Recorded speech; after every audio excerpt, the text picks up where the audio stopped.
Sans le Saint-Esprit, l'homme n'est rien. Je voudrais parler à quelques mots du Saint-Esprit. Le Seigneur me pousse à parler du Saint-Esprit. Le Saint-Esprit, c'est... Qu'est-ce que je peux dire? Je vais d'abord commencer par une petite prière pour que le Seigneur nous révèle, moi et vous ensemble, c'est quoi le Saint-Esprit. Je vais d'abord prier. Seigneur Jésus, Dieu de paix et de gloire, Seigneur, je voudrais que le monde entier sache l'importance du Saint-Esprit. Que sans le Saint-Esprit, l'homme n'est rien. L'homme a besoin du Saint-Esprit. Seigneur, ouvre les oreilles, ouvre le cœur de chaque personne qui recevra cette parole, afin que la parole que tu as mise en moi, que cette parole soit recueillie et que cela porte de fruits et que tu sois glorifié. Seigneur, je t'en prie, ouvre le cœur des gens. Ouvre le cœur des gens pour la gloire de ton nom, majesté. Sois glorifié maintenant à jamais, notre Père. Amen. Je voudrais dire aux gens que le Saint-Esprit, c'est la plus belle des choses qui puisse arriver à un homme. Sans le Saint-Esprit, l'homme n'est rien. L'homme a besoin du Saint-Esprit. Le Saint-Esprit, c'est la semence de Dieu. Le Saint-Esprit, c'est la présence de Dieu en toi. Le Saint-Esprit, c'est ta vie. Le Saint-Esprit, c'est Jésus lui-même en personne en toi. Le Saint-Esprit, c'est la présence de Dieu en toi. Donc, le Saint-Esprit, c'est le trace de Dieu dans ton corps. C'est le trace de Dieu dans son temple. Une personne qui n'a pas le Saint-Esprit, cette personne n'est rien. Remarquez, lorsque les apôtres s'est mis à prêcher l'évangile, après avoir reçu la parole de Dieu, ils étaient baptisés et ils recevaient le Saint-Esprit. Nous allons voir le chapitre de chaque apôtre et chaque disciple de Dieu. Tout le temps, lorsqu'ils prêchaient la parole, les gens recevaient par la repentance du péché. Après, à la fin, les hommes devaient recevoir le Saint-Esprit. Le Saint-Esprit, c'est le sceau de Dieu dans ton corps. C'est le fait que tu appartiennes à Dieu. Le Saint-Esprit, sans le Saint-Esprit, je vais lire dans Romains 8, verset 14. Je pense, Romains 8, verset 14, si je ne me trompe pas. C'est le plus important, c'est la plus belle des choses que l'homme puisse recevoir, le Saint-Esprit. J'appelle le Saint-Esprit est appelé le sceau de Dieu. Le sceau de Dieu. J'aimerais que dans les églises de Dieu aujourd'hui, que les hommes prêchent la plénitude, le Saint-Esprit, le vent de Dieu. Le Saint-Esprit, l'homme devrait prêcher beaucoup sur le Saint-Esprit. Car le Saint-Esprit, c'est le cœur de Dieu. C'est le cœur de Dieu. Il est dit dans la parole de Dieu, on va lire, « Je vous donnerai un cœur nouveau. Je vous donnerai un esprit nouveau, afin que vous obéissiez à ma parole. » Car tout vient du cœur. Donc le Saint-Esprit, c'est le cœur de Dieu. C'est ce qui te fait acquérir. C'est ce qui te donne, c'est ce qui donne à l'homme de faire et à réaliser la volonté de Dieu. C'est le Saint-Esprit qui te pousse à faire la volonté de Dieu. Il y a des fois, quand tu es un enfant de Dieu, tu veux faire des choses. Donc le Saint-Esprit te pousse à faire cela. Tu sens que ce n'est pas toi. Quand tu as le Saint-Esprit à toi, des fois tu fais des choses et tu ne réalises pas. Donc tu dis toi-même, est-ce que c'est moi qui ai fait? Moi, en tant qu'homme, je ne peux pas le faire. Mais tu vas après comprendre que ce n'était pas toi, mais c'était l'Esprit de Dieu qui le réalisait. Le Seigneur, il disait aux apôtres, allez, vous partirez.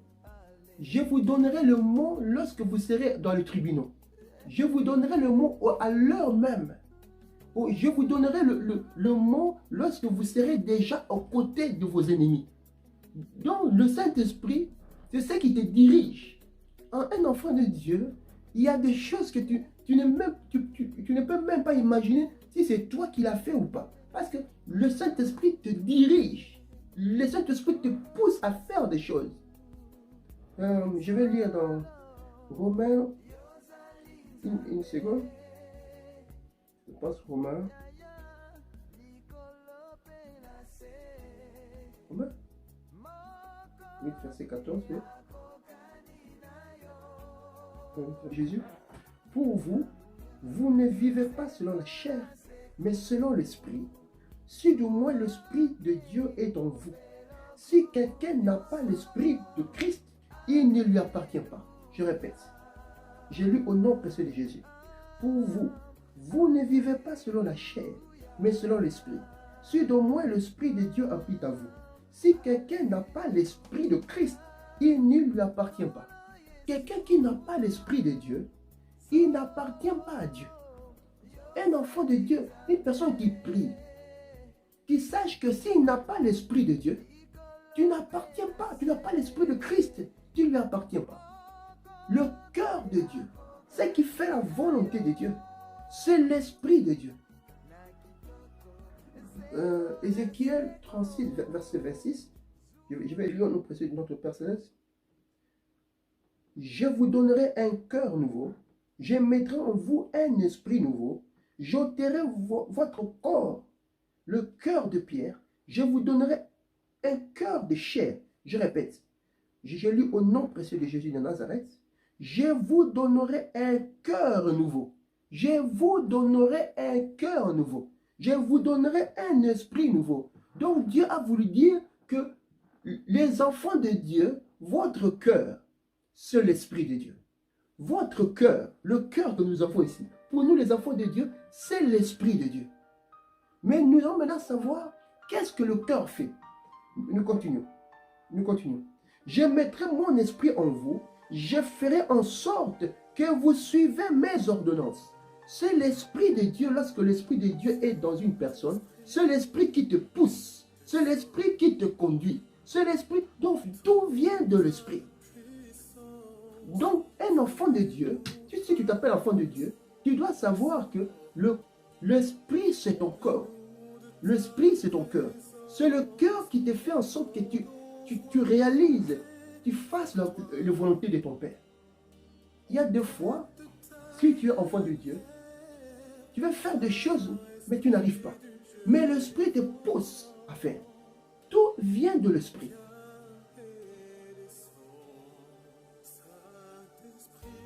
J'ai lu au nom précieux de notre Père Céleste, Romains 8, verset 14. Car tous ceux qui sont conduits par l'Esprit de Dieu sont fils de Dieu. Tous ceux qui sont conduits par l'Esprit sont fils de Dieu. Un enfant de Dieu doit savoir, c'est l'Esprit qui te conduit. La Bible nous dit, on a lu dans Ézéchiel 36, verset 26, la Bible nous raconte, je mettrai un cœur nouveau. L'Esprit qui sera votre cœur. Et ce cœur, je ferai en sorte, lorsque je mettrai ce cœur vous poussera à faire les volontés de Dieu. Car le cœur de la chair que nous avons ne nous pousse pas à faire la volonté de Dieu. Le cœur que nous avons, c'est le cœur du ténèbre. Ça nous pousse à faire des choses, à réaliser les choses qui combattent l'Esprit de Dieu. Donc, quand tu as l'Esprit de Dieu, tu te mets à obéir, à faire. Tu es poussé par l'Esprit. Tu es poussé, le cœur de Dieu te pousse à faire ses volontés. Un enfant de Dieu est conduit par l'Esprit. Il n'est plus conduit par la chair ou ses volontés du cœur charnel. Mais le cœur, l'Esprit est lui-même ton cœur. Il te pousse. Même si tu n'as pas envie. Des fois, tu es fatigué, tu n'as pas envie de prier. Mais l'Esprit te pousse. L'Esprit te pousse à fléchir. L'Esprit te pousse à aller parler du Seigneur. L'Esprit te pousse à venir sur les réseaux sociaux et témoigner de ton roi. L'Esprit te pousse à prier pour tes frères qui sont tombés. L'Esprit te pousse à jeûner et à prier tous les jours. L'Esprit te pousse à noircir tes genoux pour la gloire de Dieu. Même si tu n'as pas envie, mais tu es poussé par l'Esprit. L'Esprit te pousse à prier du matin au soir. L'Esprit te pousse à lire les Écritures et à ce que l'Esprit remplisse. La Bible nous dit, soyez remplis de la connaissance de Dieu. La connaissance de Dieu vient par l'Esprit. Quand l'Esprit est en toi, l'Esprit te pousse à faire, de faire en sorte que tu aimes, tu choisis l'âme. L'Esprit te pousse à avoir cette soif de connaître les volontés de Dieu. L'Esprit te pousse à faire des choses qui vont dans l'obéissance de la parole de Dieu. Quand un enfant, quand l'Esprit est en toi, l'Esprit se met à te pousser. Regardez, mes chers amis dans le Seigneur, les sages de Dieu. Moi, je vous appelle, pour moi, ceux qui ont pris Jésus dans leur vie, je les appelle les sages de Dieu. Ceux qui ont la connaissance du Seigneur. Parce que tout le monde peut s'appeler de chrétien, mais tout le monde n'est pas sage de Dieu. Je l'avais déjà dit. Les sages de Dieu. Si vous regardez dans les Écritures, tout a commencé par l'Esprit. Tout a commencé par l'Esprit. Si vous avez l'Esprit de Dieu en toi, tu vas connaître que tout vient de l'Esprit. Nous allons lire dans Genèse 1, voir comment l'Esprit est important. L'Esprit est important. Merci Seigneur. J'aimerais Seigneur que cette parole pénètre, que les gens sachent l'importance du Saint-Esprit. L'importance du Saint-Esprit. Seigneur, ouvre les oreilles. Que les gens sachent l'importance du Saint-Esprit. Merci Saint-Esprit. Que les gens connaissent que sans l'Esprit, l'homme n'est rien. Car le cœur d'un homme, c'est le Saint-Esprit.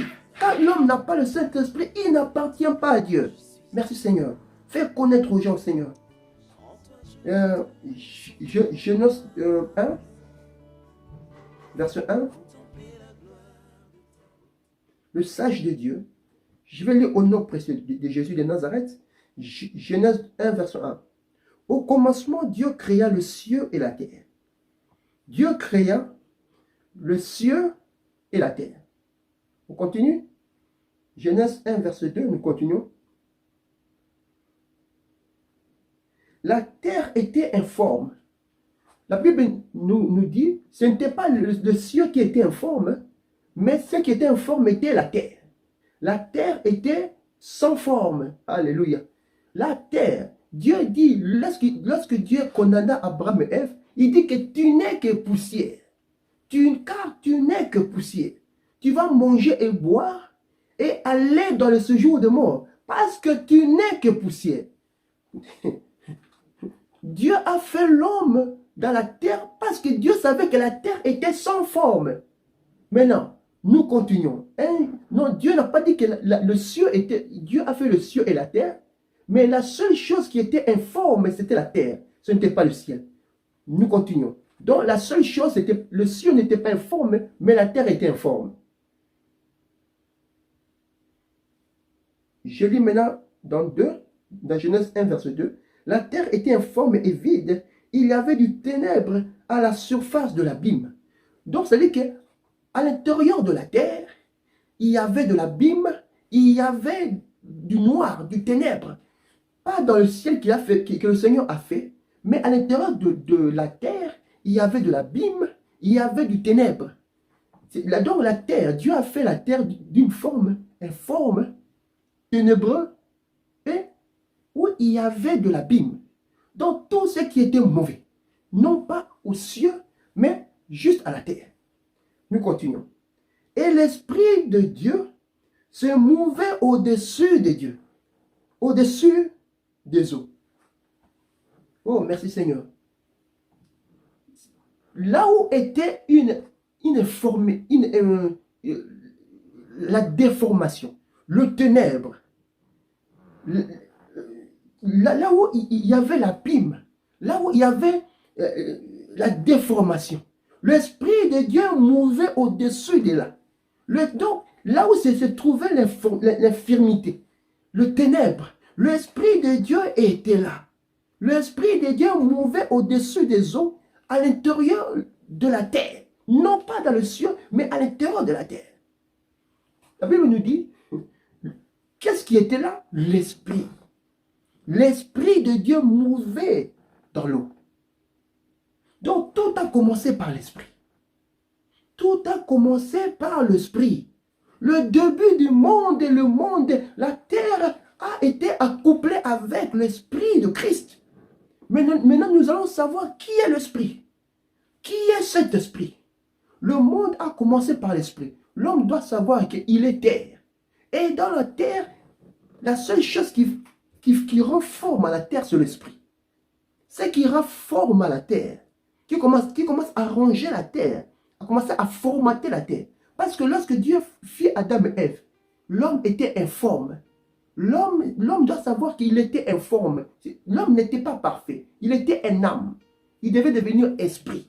Dieu était en train de formater l'homme. Donc, sur la terre, il n'y a que l'esprit. C'est l'esprit qui te renforme.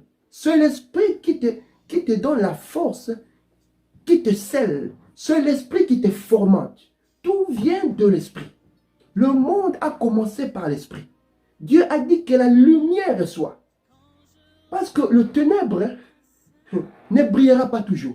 Dieu a commencé par la lumière. Et vous verrez dans Jean 8, verset 12, Jésus-Christ dit, « Je suis la lumière du monde. » La Bible nous dit, quand Dieu fit, la première chose que Dieu fit, il dit que la lumière soit sur la terre. Parce que la terre, il y avait du ténèbre. La terre devait être éclairée. Donc l'homme était formaté par le ténèbre. Dieu a voulu mettre la lumière. Parce que l'homme, dans la formule spirituelle, on appelle l'âme des ombres. L'âme. L'homme doit savoir que l'âme est appelée ombre. Parce que l'âme vient de l'ombre, la terre. Parce que Dieu a retiré l'ombre. Les choses, donc la terre a été formatée par l'ombre. Mais Dieu, c'est le Dieu de la transformation. Dieu a voulu prendre son esprit et formater la chair. Formater la terre, afin que la terre devienne lumineuse. La Bible nous raconte. Nous allons lire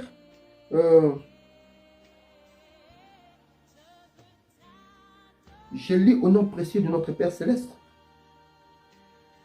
Non, je ne sais pas quoi. Que tes morts reviennent, que tes morts revivent. Je lis au nom précieux de Jésus. Que tes morts revivent, que mes cadavres se relèvent.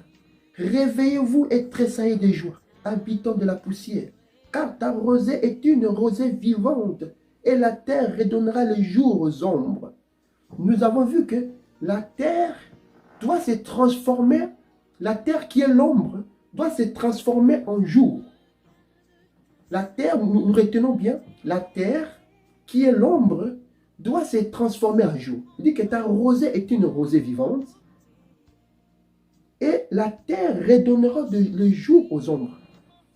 Nous allons continuer à lire. Nous partons d'abord dans Genèse pour savoir ce quoi être jour. Nous partons dans Genèse 1, verset 1. Genèse 1, verset 1. Je lis au nom précieux de notre Père Céleste. Au commencement, Dieu créa le ciel et la terre. La terre était informe et vide. Il y avait du ténèbre à la surface de l'abîme. Et l'Esprit de Dieu, se mouvait au-dessus. Tout commence par l'Esprit. Toujours par l'Esprit. Dieu dit que la lumière soit. La lumière qui est Christ, qui est Jésus. Jean 8, verset 12. Je suis la lumière du monde. Et on verra dans Jean 1, verset 12, la Bible nous raconte, Jésus dit, Jean dit qu'il était la véritable lumière. La véritable lumière qui éclairait la terre. Donc Jésus-Christ est cette lumière dont la parole de Dieu déclare que la lumière soit au milieu du ténèbre. Dieu dit que la lumière, Dieu vit que la lumière, non, je recommence par Genèse 1, verset 3. Dieu dit que la lumière soit, et la lumière fut. Maintenant, Genèse 1, verset 4. Dieu vit que la lumière était bonne. Dieu, regardez, Dieu c'est le séparement. Dieu de la scission. Dieu de la nuit et du ténèbre. Dieu vit que la lumière était bonne. Et Dieu sépara la lumière et le ténèbre. Dieu sépara la lumière et le ténèbre. Nous continuons. Sépara la lumière et le ténèbre. Dieu appela la lumière jour. Dieu appela la lumière jour. Dieu appela la lumière jour et il appela ténèbres nuit. Il y a un soir, il y a un matin. C'est la première des choses que Dieu créa. Les jours, le corps céleste. Le corps de Dieu, ce sont des jours. Si nous lisons dans Jean 12, verset 36 ou 35, je vais partir, que les jours, ce sont les corps célestes. Le jour, ce sont des corps célestes. Le corps céleste, on les appelle les corps du jour. Respect de notre Père céleste. Jésus leur dit, la lumière est encore, Jean 12, verset 35. Jésus leur dit, la lumière est encore pour un peu de temps au milieu de vous. Marchez pendant que vous avez la lumière, afin que le ténèbre ne vous surprenne point. Celui qui marche dans le ténèbre ne sait où il va. Pendant que vous avez la lumière, 36, croyez à la lumière afin que vous soyez enfants de lumière. Enfants de lumière. Il y a 20 ans, je priais. Je me suis endormi. J'ai vu, je voyais mon corps illuminé comme de lumière partout. Je voyais de lumière partout. Les enfants de Dieu, vous devez savoir que vous êtes de lumière. Mais il faut que le Seigneur vous ouvre les yeux, afin de voir que vos corps, quand tu prends Jésus, vos corps deviennent lumineux. Il devient de lumière. Jésus-Christ, lorsqu'il y a Matthieu 17, verset 1, je vais lire au nom précieux de notre Père Céleste. Si le Seigneur vous ouvre les yeux, un enfant de Dieu qui est dans la sanctification, qui est appelé être enfant de Dieu, qui rencontrera le Seigneur, qui est élu de Dieu, tu dois savoir que ton corps est un corps céleste. Tu as un corps du jour. Tu as le corps des anges sans le savoir. Tu as des corps lumineux. J'étais en train de dormir et j'ai vu mon corps en train de briller comme des lumières. J'ai vu de lumière dans mon corps, de lumière, des faisceaux de lumière dans mon corps. Je suis en train de dormir, mais je vois mon corps entier lumineux. Et non, c'est vraiment. Un enfant de Dieu doit savoir que son corps, c'est un corps de lumière. Vous avez des corps des anges, vos corps sont lumineux. Merci Saint-Esprit. Nous allons lire dans... vous êtes enfant de lumière. Commencez à formater la terre. Parce que lorsque Dieu fit Adam et Ève, l'homme était informe. L'homme doit savoir qu'il était informe. L'homme n'était pas parfait. Il était un âme. Il devait devenir esprit. Dieu était en train de formater l'homme. Donc, sur la terre, il n'y a que l'esprit. C'est l'esprit qui te renforme. C'est l'esprit qui te donne la force, qui te scelle. C'est l'esprit qui te formate. Tout vient de l'esprit. Le monde a commencé par l'esprit. Dieu a dit que la lumière soit. Parce que le ténèbre ne brillera pas toujours. Dieu a commencé par la lumière. Et vous verrez dans Jean 8, verset 12, Jésus-Christ dit, « Je suis la lumière du monde ». La Bible nous dit, quand Dieu fit, la première chose que Dieu fit, il dit que la lumière soit sur la terre. Parce que la terre, il y avait du ténèbre. La terre devait être éclairée. Donc l'homme était formaté par le ténèbre. Dieu a voulu mettre la lumière parce que l'homme,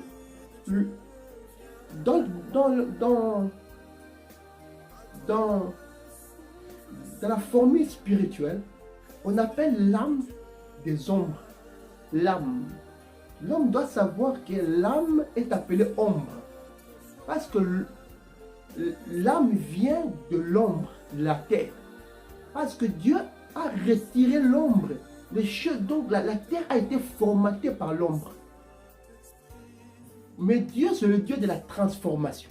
Dieu a voulu prendre son esprit et formater la chair, formater la terre, afin que la terre devienne lumineuse. La Bible nous raconte, nous allons lire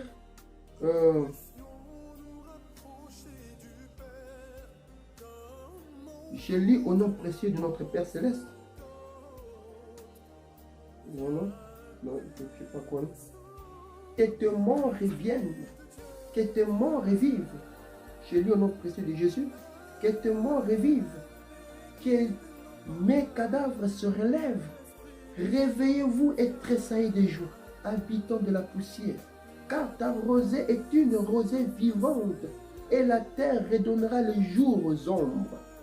Nous avons vu que la terre doit se transformer, la terre qui est l'ombre doit se transformer en jour. La terre, nous retenons bien, la terre qui est l'ombre doit se transformer en jour. Il dit que ta rosée est une rosée vivante et la terre redonnera le jour aux ombres. Nous allons continuer à lire. Nous partons d'abord dans Genèse pour savoir ce quoi être jour. Nous partons dans Genèse 1, verset 1. Genèse 1, verset 1. Je lis au nom précieux de notre Père Céleste. Au commencement, Dieu créa le ciel et la terre. La terre était informe et vide. Il y avait du ténèbre à la surface de l'abîme. Et l'Esprit de Dieu, se mouvait au-dessus. Tout commence par l'Esprit. Toujours par l'Esprit. Dieu dit que la lumière soit. La lumière qui est Christ, qui est Jésus. Jean 8, verset 12. Je suis la lumière du monde. Et on verra dans Jean 1, verset 12, la Bible nous raconte, Jean dit qu'il était la véritable lumière. La véritable lumière qui éclairait la terre. Donc Jésus-Christ est cette lumière dont la parole de Dieu déclare que la lumière soit au milieu du ténèbre. Dieu dit que la lumière, Dieu vit que la lumière, non, je commence par Genèse 1, verset 3. Dieu dit que la lumière soit, et la lumière fut. Maintenant, Genèse 1, verset 4. Dieu vit que la lumière était bonne. Dieu, regardez, Dieu c'est le séparement. Dieu de la scission, de la nuit et du ténèbre. Dieu vit que la lumière était bonne. Et Dieu sépara la lumière et le ténèbre. Dieu sépara la lumière et le ténèbre. Nous continuons. Sépara la lumière et le ténèbre. Dieu appela la lumière jour. Dieu appela la lumière jour. Dieu appela la lumière jour et il appela ténèbres nuit. Il y a un soir, il y a un matin. C'est la première des choses que Dieu créa. Les jours, le corps céleste. Le corps de Dieu, ce sont des jours. Si nous lisons dans Jean 12, verset 36 ou 35, je vais partir. Je vais lire au nom précis de notre Père Céleste. Jean 12, verset 36, 35 d'abord. 35. Que les jours, ce sont les corps célestes. Le jour, ce sont des corps célestes. Le corps céleste, on les appelle des corps du jour. Précieux de notre Père Céleste, Jésus leur dit, la lumière est encore, Jean 12, verset 35. Jésus leur dit, la lumière est encore pour un peu de temps au milieu de vous. Marchez pendant que vous avez la lumière, afin que le ténèbre ne vous surprenne point. Celui qui marche dans le ténèbre ne sait où il va. Pendant que vous avez la lumière, 36, croyez à la lumière afin que vous soyez enfants de lumière. Enfants de lumière.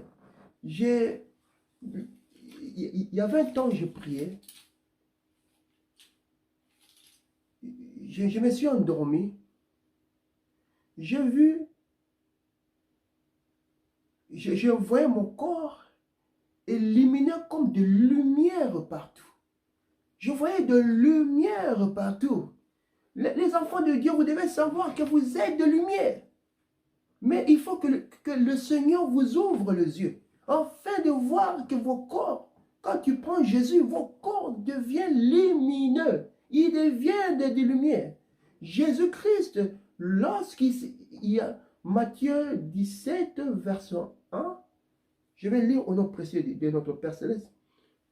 Si le Seigneur vous ouvre les yeux, un enfant de Dieu qui est dans la sanctification, qui est appelé être enfant de Dieu, qui rencontrera le Seigneur, qui est élu de Dieu, tu dois savoir que ton corps est un corps céleste.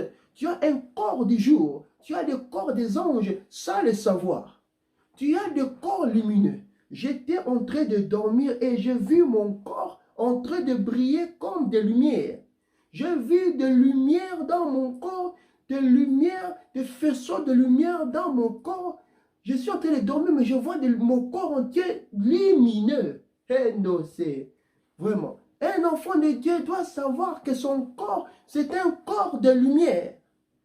Vous avez des corps des anges, vos corps sont lumineux. Merci Saint-Esprit. Nous allons lire dans... vous êtes enfant de lumière. Daniel 5, verset 25, si je ne me trompe pas. Que le Seigneur m'inspire, précieux de notre Père Céleste. Alors, je lis au nom précieux de notre Père Céleste, Daniel 5, verset 13. Alors Daniel fut introduit devant le roi. Le roi prit la parole et dit à Daniel, « Es-tu ce Daniel, l'un des captifs de Juda, que le roi, mon père, a amené de Juda? J'ai appris sous ton compte que tu as en toi l'Esprit de Dieu. » Je commence. Le roi lui dit, j'ai appris de ton compte que tu as en toi l'Esprit de Dieu et qu'on trouve chez toi des lumières, Ayona. On trouve chez toi des lumières, de l'intelligence, la sagesse extraordinaire. Écoutez, un roi remarque que cet homme Daniel, il y a de lumière, il y a de l'intelligence et une sagesse extraordinaire. Il a vu que le corps de Daniel, il y avait des lumières. Un enfant de Dieu, vous devez savoir que lorsque tu as la gloire de Dieu en toi, tu as de lumière dans ton corps. Matthieu 17, verset 1. Matthieu 17, verset 1. La transfiguration du Seigneur Jésus.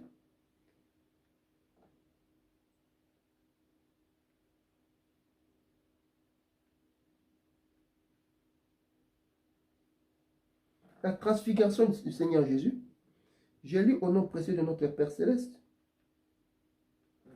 6 jours après, Jésus prit avec lui Pierre, Jacques, Jean, son frère, et le conduisit à l'écart sur une haute montagne.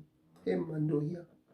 Il fut transfiguré devant eux, son visage resplendit comme le soleil, et ses vêtements devirent blancs comme la lumière.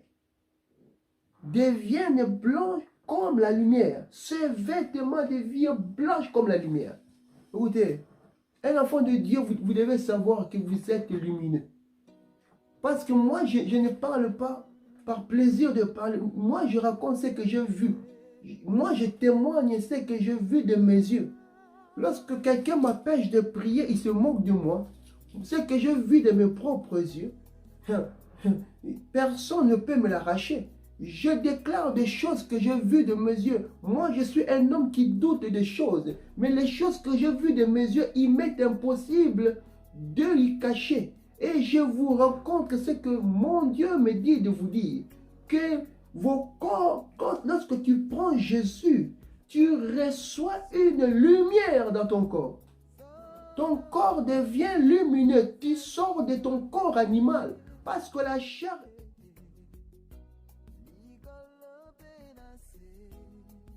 Le saint d'Abraham, mais le riche était allé dans le séjour de mort. Il s'est mis à chercher Dieu, mais le moment était déjà trop tard. Il cherchait Dieu, mais c'était déjà trop tard. Cherchez Dieu lorsqu'il est encore, lorsque la grâce est là. Ne prenez pas la grâce de Dieu en vain. Attendez le royaume de Dieu. Jésus vous a dit qu'il nous reverra. Qu'est-ce que toi tu attends? Si cette parole est la tienne, si tu attends le royaume des cieux, cette parole ici est la tienne. Si tu attends les choses du ciel, cette parole est la tienne. Parlez du Seigneur. Moi, j'accomplis mon devoir, je l'ai promis. Je le dis, Seigneur, je vais le faire et je le fais pour sa gloire. Je vais amener un grand nombre de gens vers lui pour que lui soit glorifié. Peuple de Dieu, ne dormez pas. Jésus revient bientôt. Que l'évangile de la prospérité meure. Que ceux qui attendent le royaume de Dieu se préparent. Le Seigneur, ses pieds et des gens en route. Le Seigneur, ce n'est pas une religion. Ce n'est pas une mythologie. C'est de l'histoire vraie. Ceux qui attendent les choses du monde, ils vont se perdre en route. Parce que le diable il a une stratégie. Vous mettre le souci du monde pour étouffer la parole de Dieu. Parce que le souci du monde étouffe la parole de Dieu. Il étouffe la sémence de Dieu. Il étouffe le avant la prière. Tu n'amènes rien. Jésus-Christ a dit, qui parmi vous par les soucis peut changer même un iota, peut rajouter même une seconde de vie par les soucis du monde pour vous empêcher de prier. C'est la tribulation, l'angoisse, la persécution, la faim, la nudité, le péril, le sang plus que vainqueur par celui qui nous a aimés. Alléluia.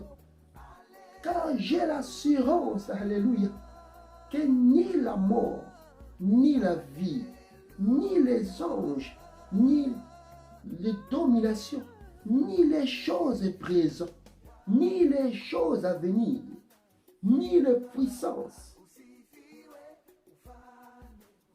ni la hauteur, ni la profondeur, ni aucune autre créature ne pourra nous séparer de l'amour de Dieu, manifesté en Jésus-Christ notre Seigneur. Le diable veut amener à avoir le salut, le souci. Il va commencer à mettre la mort, à mettre la ruine. Job, il a perdu des enfants, il a perdu l'argent, il s'est accroché au Seigneur. Job a souffert.